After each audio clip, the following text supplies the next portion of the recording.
the high school, it was really good. I learnt a lot there. And we had a cooking centre where we used to picture all these places, you know. Miss Cleary was there. I've never thought of her for years. But what I liked the most of all was Miss Mosley, who was the music teacher, and she was lovely. She was an elderly lady with grey hair that was all waved down the back, and she used to walk up, and she was quite plump, and she would walk up and down the aisles. I don't know what we were doing, perhaps listening to music, and she was knitting socks for soldiers, and she played the piano beautifully, and she taught us to sing to music. I mean, songs that I wouldn't have thought, like the Blue Danube. We used to sing that, the words of the Blue. We had words to it, and my favourite was The Trout, which I still love to this day, which was one of Schubert's, and it's beautiful music. And she used to play the piano and accompanied us. Also, I can remember one time there was a big man, he came from Melbourne, his name was Alan Eddy, and he had dark hair and he had a big moustache, and he sang The Green-Eyed Dragon with the 13 Tails, I think. He feeds on what, something, and little girls with, it was, and he'd roll his eyes.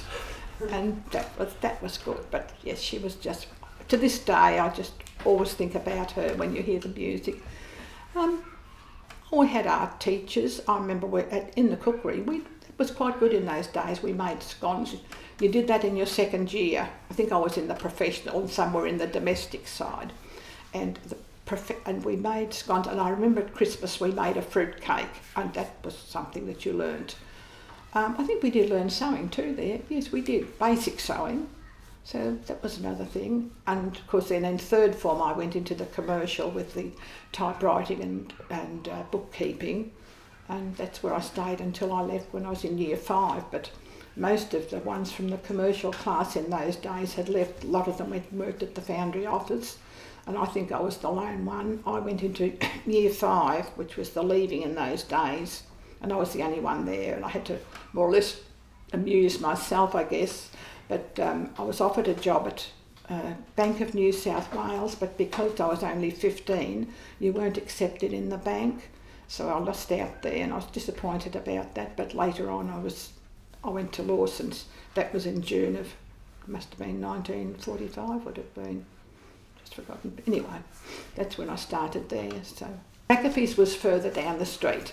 Like if you go down, where Potter's is now, that used to be Miss Walker's. It was a ladies' wear. It had 2 sides to and that was Miss Walker, and then one of her senior assistant was Miss Madden, who had been there all her life, I think, and she had pulled her back hair and little bun and a prim little lady, and her sister was Laura, and she worked at Lover Langslow, and she was as good as any solicitor.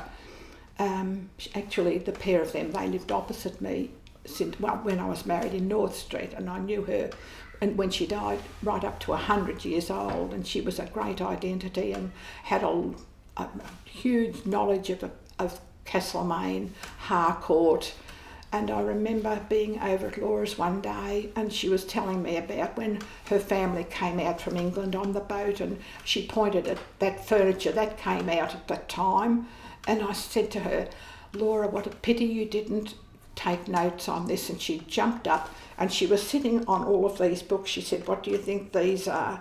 And they were with all the information typed out. And I don't know what happened to that to this day, which is very sad, because it should be either in the museum or at the Historical Society. It would have been a wealth of knowledge in that. Another one I can remember too is in Mostyn Street, there was Kacharkas. This was, now where was it? If you go where that lane is, Jen's place is on one side and Stevens's. And I think Mr. Kacharkas had maybe a shop there. I'll have to go over my plan. And on one side, the fruit and vegetables were on one side, but on the other side he sold fish, fresh fish. And there was a concrete sink where they used to scale the fish, you know, and he came from Greece. And I can remember him, and he had one tall son and the younger one. The tall son had hair combed back, and the other one had curly hair. it's amazing how you can see these people in your mind after all these years. Well, on the other side was McAfee's, and that was I think it was called the Tarax Bar. And you went in the front, the door was on the corner, and they had fruit and vegetables, and it was milkshakes, and they used to have sundaes in long dishes and pour nice cordial over the top, or some sweetener and nuts and ice and cream.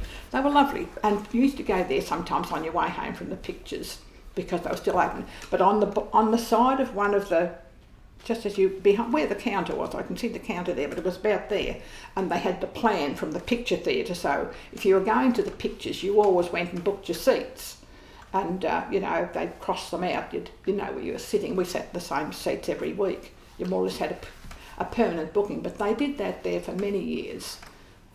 So that was, and they also had a little machine there, and it was a chocolate machine, and you put a penny in, and it came out a little flat chocolate, a little tiny chocolate. We used to go, and then it was wrapped in silver paper, and then in this purple. I think it was Nestle's, I think it was. But yeah, and I can remember Mr. McAfee, and see that Dorothy McAfee, who I said was over opposite the post office in Veery's, she opened that little store there. And later on, I mean, she was a little spinster around town, but one of the widowers, and they married, and he later became the mayor of Castlemaine, and she was his wife, so they were the mayor and mayoress at one stage. Well, Charlie Pitt, he was the one that had the market down where the picture theatre is now, and then you had McQueen's butcher shop, and the next one, and it was a second-hand market. But he was quite a character around town. He used to be involved, with have annual shows. He used to go around with a big tent and side shows and things like that. I don't know if he had a very good name. I don't think he did. He was a bit of a mystery man. But he later on, he was an estate agent too. What else? He was a man that taught dancing, and also he used to conduct community singing during the war. I suppose it was maybe Sunday evenings, but they used to have quite often community singing, and a lot of people used to go to that, and he was in charge of that. I found it recently, the write-up after he died, and he was involved in a lot of the committees and everything around town. The Macintoshes, I don't know if you know, do you know where David Bailey's house was up North Castlemaine? Yeah, well, when we were kids, we lived back to back in Myring Street to that. And Mr. and Mrs. Macintosh lived there, and I think there was a Miss Mendoza. I think she was a nurse, but it's only a memory that I can't remember seeing her or anything. But the Macintoshes, they had no children, so they at that stage they were raising these red, either Australorp or red something or other, prized hens and roosters, and he loved that, and he would go around all of the shows everywhere, and he'd pick up all of the prizes. Anyway, one morning Dad got up, and he must have come outside, and he could see smoke coming from up there, so he must have, whether he had to hop the fence or what, and there was a fire in there, I think it was out one of the outbuildings, and he was able to put it out. So Mr. Macintosh, he was very grateful, so he gave him as a reward one of his prize roosters. But the bargain was he had to kill that rooster himself. And I've often thought, well, why? And I've said to my brother recently, and he said, so that we couldn't breed with that rooster, so that's why, we got that rooster. But he and his wife ran Dan and Co. That's where that Earl Sealing, what's it now, over in Barker Street, and it's got fishing rods and everything in it. Now, do you know the one I mean? Where Cassidy's used to be. That's right. Well, Dan's were there. It was a beautiful shop, and you'd have all the furniture down the front, and then you'd go up, and then you had all of the crockery right over in the back, and they had blankets and materials and curtains, and Mr. and Mrs. Macintosh, they ran that shop. And there was a Mr. Bateman, he went there in later years. Now, he'd been an upholsterer who used to be up at Mostyn Street, up where, I won't say where the egg board was, but he was somewhere up there. And he went there as the furniture salesman. But yes, it was, that was a really nice shop. Everybody liked to go to Dan's. Oh yes, well Jeffrey's was the delicatessen where we used to love to go, and I can remember, well there were 3 children at our house and Mum and Dad, and I used to go in for a shilling's worth of thin sausages, and that'd be plenty for tea, and maybe have tomatoes and eggs with them. But the shop itself, it was so clean, and it was all fly-wired. The whole area over the counters was fly-wired from the counter right up to the ceiling, and there was a tiny window and a little wooden thing that you turned round on her side, on Mrs. Jeffrey's side, and she would hand the parcel out and you would hand the money through the little wire door so that no flies were in there. And and Mrs. Hodson up the other way, that was a delicatessen too. That was up in top end of Barker Street, bit above Master's Pharmacy, and that also she used to make potted meat, which was really beautiful. She had pies and pasties, they were good too. That was, an equivalent, but hers was perhaps later on she came out, but that was really good. When I got married, I left Lawson's. Nobody ever thought anything of it. And so, of course, you was to stay at home. And then I was at home, and one day the policeman came up and said they had a case over at court, and it was a drunk driving charge. And just in case the person had, decided to appeal, they wanted to refer to the evidence that had been given in the case. So would you come and do the dictation, or So I went over that day, and I got £5 for just hardly any time at all. But Lovell Langslow, who worked at the other solicitors up in Barker Street, he happened to see me there, and he said to me, would you come and do work with me? And so I went there, and I was there for a few years, 2 or 3 years then. But I can remember one day I was working in with Laura, that was the lady across the road from me, Laura Madden, and there was a glassed in area, and I saw Jack Lawson walk past, and he just sort of glanced in, and then he looked, and I think he couldn't believe his eyes that I had which was sad. I'm sure he would have been quite happy for me to have stayed there, and I would have been quite happy to be there, but that's how it worked out. Everybody left when nobody was married in those days. But then in later years I did go back. How did that happen? I think the girls were at high school, and there was a job up at Alexandra. It was the home and hospital for the aged in those days, and I had an application written out, and I had a friend came up and said, I don't think I'll send it. She said, give it to me and I'll post it. And so of course I got the job, and then I went there, and I was there for 15 years, and that was a wonderful education. I learned a lot there. I work in the medical and nursing administration, and of course in those days Dr. Cook was the medical superintendent, and worked for him and the matron. You were 50-50 for the both. And when patients in those days, they were transferred to Bendigo, maybe for admission, maybe to outpatients, and you organised all the ambulances, or in later times they became too expensive and they'd send them in taxis if they were well enough. But and then as the place grew, you had the physios and the OTs, and then they also had an occupational therapy department, which is so sadly lacking these days, because nowadays they go in and they just sit in their rooms. But when I was there, they had women work there and men, and the male patients would go over and they would do baskets or metal work or wooden things and weave things, and then the ladies would do fancy work or knitting or all of those sorts of things. And then a little bit later again, we had 2 music therapists. Fee Broadway was one, and Mavis Reynolds was the other.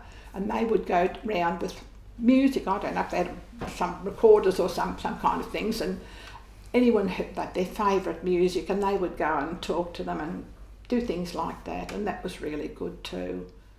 Well, look, I can remember when we were kids, and we were in Myring Street, and Mum would sing out, "The boy Desmond's going past on his horse," and he had this beautiful big black horse, and it was about 17 hands. It was a very big black horse, and of course us kids would go out and look at this horse going past.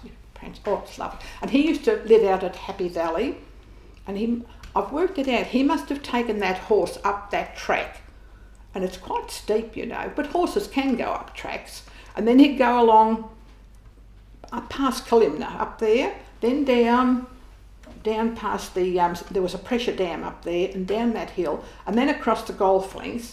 We had the 18-hole course then, and then down Myring Street, because he had sisters lived around from where I lived. So, so that's the person I finished up marrying. So, and we were married for, 59 years, I think, but he went to the war, which was very sad. I mean, I didn't meet him until after he came back from the war, and he was a very quiet man, and he had a lot of the war, you know, his jaw was sort of like that. And when he came back, see, all of his mates had got married. He was away 4 years. He was in New Guinea and Borneo. So, of course, he missed out on all of the good years of his life. He didn't volunteer, thank goodness, I can say that. He was conscripted. And but he did. I mean, he was only in there a short time and he enlisted. Well, you couldn't do anything else. But, he was a fine person. He really was. And when he came home from the war and we got married. Oh, well, that's when I met him, when he came home from the war. We decided to build a house, and it took 3 years to build a house in those days because of all the building, you know, bricks and everything was so hard to come by. You had to wait. I know we waited 18 months for the tiles, the terracotta tiles which went on the roof. And the bricks were made over a 10-foot hill, and there was this Mr. Harrison, and he had a brick kiln there. And you had to get down on your knees and beg for bricks, and half the time they weren't properly cooked, you know, they were doughboys, and it was, you know, it was a rather hard time those days. And then there was Peter, and Peter was a little, as I remember him, I haven't seen him for many years, and it's just by accident I've talked to a cousin who I haven't spoken to for years, and she was telling me how she's down at Safety Beach, and she said there's this couple that live opposite us. And they're funny couples, you know, she never dresses in anything but mauve and purple, and you never see him, but he comes from Castlemaine. And so she said, I've got an uncle that was at Castlemaine. We used to go and stay with him. And he said, where was that? And she said, it was in Myring Street. And he said, well, I lived in Myring Street. And see, it turned out it was Peter. So I had a photo at home of my brother and Peter when they were boys, and they'd killed this snake, and each one had the snake, you know, holding it up. And I said, I've got Peter's photo. Give me his address and I'll write to him.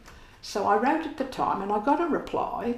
But then recently I spoke to this cousin again, and she said, he's not very well, I don't think. And I said, well, I better write to him. And I've written to him, and I've got 3 letters back, and it's so interesting. He said, I'll have to print because you'll never understand my writing, and it's on this thin paper with all yellow marks on it, but anyway, look, I treasure those. And he was also telling me in the last letter about the mail office when it was just one sheet, and this person used to set up the print, and you'd understand it better than I can, something about the lead and something or other, and had to be done a certain way. If you put it the wrong way, it would be upside down. And apparently at some stage, one lot was upside down. And he said, I've got quite a little description of it there. Well, look, if I see you again, I can show it to you. I've got the letters there. But there are little things that I'm learning from Peter. But unfortunately, I think he's on his last, because of how I found out. When I started writing, I was telling him about my brother, who was the other one with the snake, and I said, he's on dialysis now and recently had a heart attack. And then he said, I'm the same as Alan. He said, now I lost one kidney for cancer, and he said, and then the other one must have been bad. So it looked as he so they said to him, well, you're going to have to go on dialysis. And he said, well, I won't go on it. And so they said, well, the heart specialist and the other kidney specialist had a talk, and they said, don't worry, your heart is not going to last long enough. You'll probably never have to go on it. But recently the cousin wrote to me and she said, I think I got a letter from Peter saying he was in this total care place, but he was there for a week and then he would be going home, but he hasn't gone home. And I think he's there for good. But he's chummed up with somebody else, so it sounds good. But I really feel it's so good for him. He's learnt, brought up things that I'd forgotten about. And I've got little names and things like that I've got them in the letters. So that's where I am. But I have got those letters now. But that thing about the mail office, so it's really good. Yeah. And I think it's good for him too, because he says, oh, memories are wonderful. And I think, oh, this is doing him good.